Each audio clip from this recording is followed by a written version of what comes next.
Hello, I'm V with Passions and Distractions, and as far as I know, this is the first time I've ever actually shown my face here on YouTube.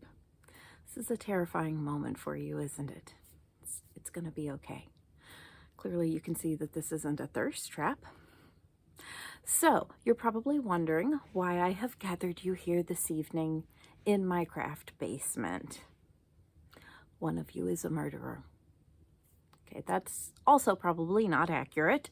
I'm assuming if you're a murderer, you're actually not spending your time watching crafty YouTubes.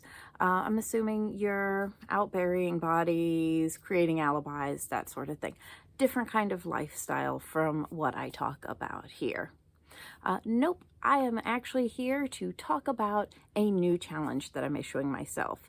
So if you have ever read my blog, looked at my Instagram, talked to me for 5 blessed seconds, you know that I love to challenge myself. And I have decided that I have a new challenge, and I would love it if you join me. But it's a pretty loosey-goosey challenge. But this challenge is all about not just using up supplies I already have, but really exhausting them.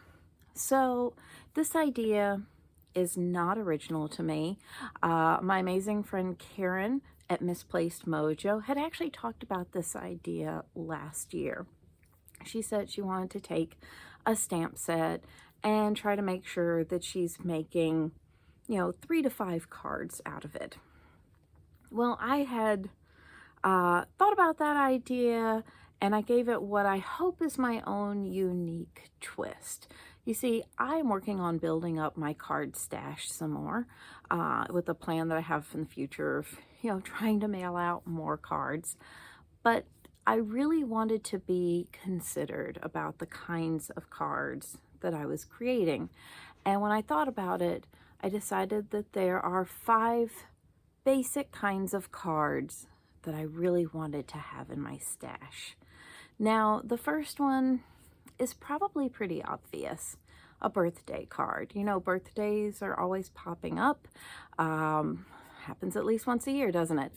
And they might be happening at a time when I can't necessarily sit down and make a card right that minute, but I want to make sure that I have one to send. And to be honest, this is something that I'm pretty terrible about, so I'm hoping that by having these cards already ready to go, I'm going to be a lot better about it. Now next, I always find that there's something for me to be grateful for. I'm very lucky. I have the support of a ton of wonderful people, and I decided that I need to have a bunch of thank you cards on hand to reflect that. I want to be able to pop those suckers in the mail whenever I need.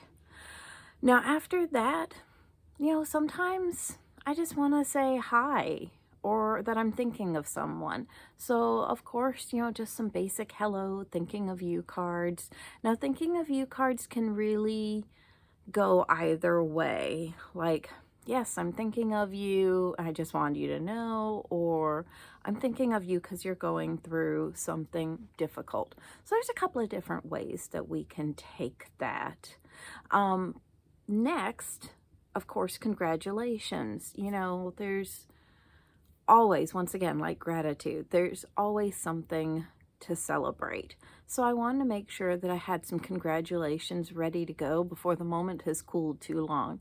Congratulations, you got a new job. Congratulations, you got engaged. Congratulations, you didn't fall down a well this week. Who knows? You never know why you need to congratulate somebody, but it's great to have those cards on hand. And then finally, of course, I wanted to make sure I have some sympathy cards. Now, as anybody who has ever been in this position knows, when you actually need a sympathy card, that is actually the worst time to try to go buy one or make one. Like, you're already sad, and now you have to go and look at a bunch of cards that are sad and try to pick one that's the right sad or you have to make one and you're going, wow, I don't know how to make a card when I am sad that also expresses the correct kind of sadness. So it's just better just to skip that and just make them when there's really not those extra levels of emotion attached. So just regular sympathy cards that I can then fix up for whatever occasion suits. So, knowing that I wanted to have these 5 kinds of cards in my stash, I now just want to make sure that I am completely exhausting what a stamp set can do. And of course, that's impossible. I will never think of all the ways that a stamp set can be used. No matter how creative I'm feeling, I can go on Pinterest and I can see brilliant ideas that I never thought of, which is amazing. But I hope to contribute some of those brilliant ideas myself. So, what I'm going to do is with each stamp set, I'm going to try to make at least 3 of those 5 cards. Obviously, not every card is going to lend itself to sympathy. Not every stamp set is going to lend itself to congratulations, but with all of them, I should be able to get at least 3 of those 5 kinds of cards. So to start, the very first set that I'm using is going to be this one. Actually, let me put the little header card behind it. It is a Simon Says stamp. Yes, Simon Says stamp. And this one is the One with Nature set. So this one, as you can see, is a bunch of leaves, and you can take these and just, stamp over the leaf and kind of color it in or do like a little bit of an offset, that sort of thing. There's a lot that you can do with this. But what you might already be noticing is that it has these really great sentiments, but none of those sentiments actually lend themselves specifically to the kinds of cards I was talking about. One says breathe. One says live in the sunshine, swim in the sea, drink the wild air. Namaste, be well, explore nature. A couple of other ones.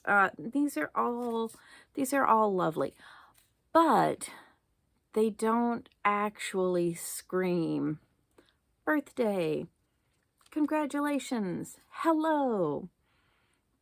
Now, clearly, not every card has to just bludgeon the recipient with the purpose of the card. However, that being said, you do sometimes want, or at least I do, I want a card that is pretty specific. So in those cases, I will certainly be allowing myself to branch out sentiment-wise and use sentiments from another set of stamps.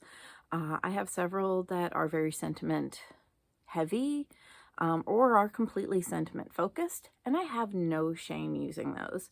At those times, I might talk a little bit more about my design process and why I'm choosing that particular that particular sentiment to go with it. Maybe there's something about the font or something about it that ties it in. So that is my new challenge. It's a little bit loosey-goosey. You want to join, feel free. Like I said, I am challenging myself just to make 3 different kinds of cards with every set. If I get more, that's great. I'm allowing myself to use die cuts. I'm allowing myself to use pattern paper. I'm allowing myself to use stencils. If you want to put more of a limit on it, feel free. But I really want to make sure that I am completely and fully using that stamp set as much as possible. And obviously, this is just the first stamp set I'm going with. I'm going to be trying to do this with all of them. It's going to get really interesting when we get to the Halloween and Christmas ones. Can I make this work? I guess we'll see. So I look forward to you joining me on this. I'll be posting some on YouTube. I'll be posting some on TikTok. You can follow me there. Everywhere you look on Passions and Distractions. We keep this simple around here.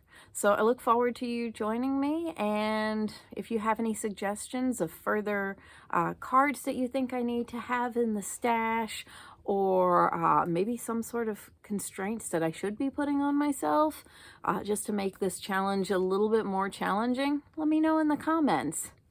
Bye.